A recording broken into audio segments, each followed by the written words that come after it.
Le cours d'histomatose.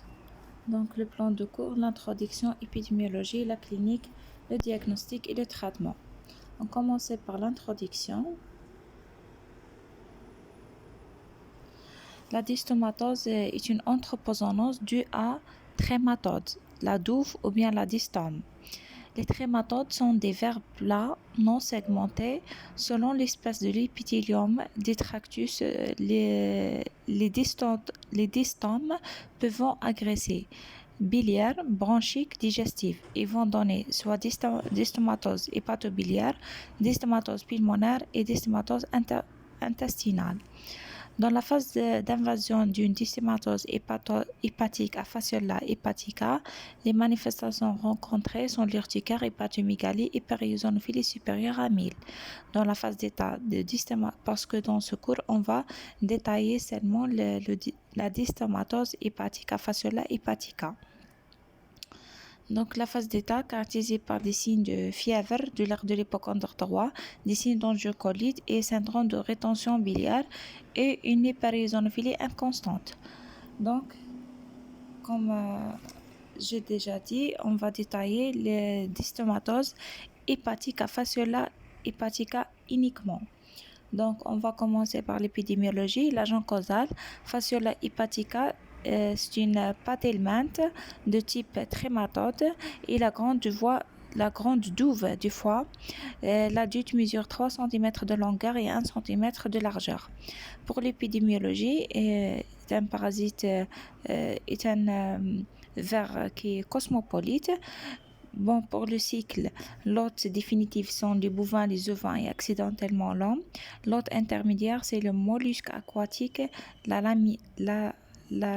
liminée.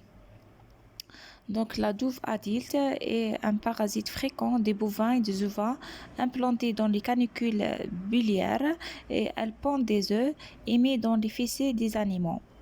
Donc, en milieu humide, les œufs éclosent les larves, qui sont les myracidiums, se développer dans les escargots aquatiques, les liminés, pour atteindre le stade cercaire. Les cercaires libérés par les liminés vont se fixer sur divers supports végétaux et deviennent des métacercaires qui restent infectés jusqu'à 48 semaines. Donc, les herbivores se contaminent en consommation de 6 végétaux. Donc, les métacercaires libérés d'ovules dans le tube digestif. Ils vont pénétrer dans la muqueuse digestive, le péritoine, le foie, puis les canicules biliaires où les douves matures s'installent. Donc, la contamination se fait par consommation de pissenlits, des crescents, des mâches et des salades sauvages. Et le développement du parasite dans l'organisme est le même que chez l'animal. Pour la clinique, donc la phase d'incubation est en 3 semaines. La phase d'invasion associée des symptômes suivants: fièvre irrégulière avec une pic à 39, malaise, asthénie, douleur de l'hypocondre droit.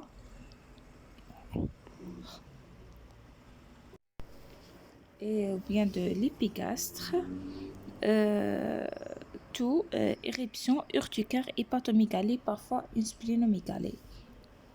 Pour la phase d'état, survient 3 à 6 mois après la contamination, caractérisée par fièvre isolée, irrégulière, douleur de l'hypocondre droit, parfois pseudo-chirurgicale, des signes d'angiocolite, le triade de Charcot, douleur, fièvre, ecta.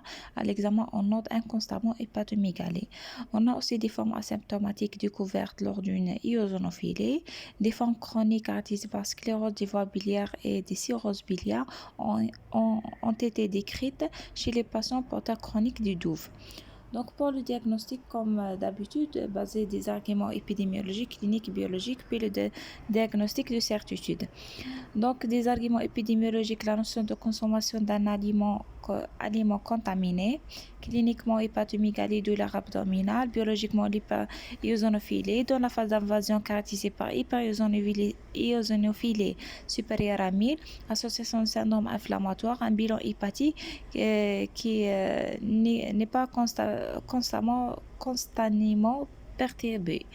La phase d'état hyper-eosinophilie est inconstante, mais si on fait un écho quotidien ou bien un IRM, on trouve une distension biliaire localisée ou des images de pseudo-kystiques avec des images de hyper-échogènes de la voie biliaire extra-hépatique correspondant aux parasites. Donc, ces images de hyper-eosinophiliques semblent à les Jeux olympiques. Pour la confirmation, soit la sérologie, soit la mise en évidence des œufs. Pour la sérologie, la technique ELISA ou bien l'hémagglutination positive après quelques semaines après le repas. Leur sensibilité est bonne, mais manque de spécificité avec des réactions croisées avec les autres helminthoses. Elle est élevée dans la phase d'invasion, stable ou bien diminuée à la phase d'état, et ces anticorps peuvent augmenter lors de traitement. Deuxième méthode, deuxième examen de certitude, c'est la mise en évidence des œufs dans les selles. Elle est positive uniquement dans la phase d'invasion. On termine par le traitement, c'est la tricalbendazole, 10 mg par kilogramme, en une prise par voie orale. Donc la deuxième dose administrée le deuxième jour permet d'augmenter la probabilité de guérison. La chirurgie, c'est complications telles que l'angiocolite et dilatation des voies biliaires. Et merci.